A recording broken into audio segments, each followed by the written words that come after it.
సాయంకాల సమయములో సంధ్యాదీపారాధనలో వచ్చును తల్లి మహాలక్ష్మి, వచ్చును తల్లి వరలక్ష్మి. కాళ్లకు గజ్జెలు కట్టింది, మెడలో హారము వేసింది, పిలచిన వెంటనే పలికింది, అడిగినదంతా ఇచ్చింది.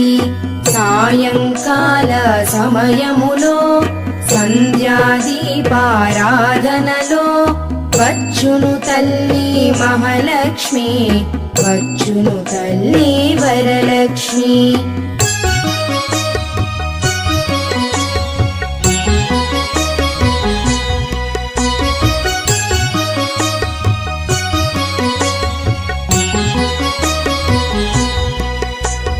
ధనముల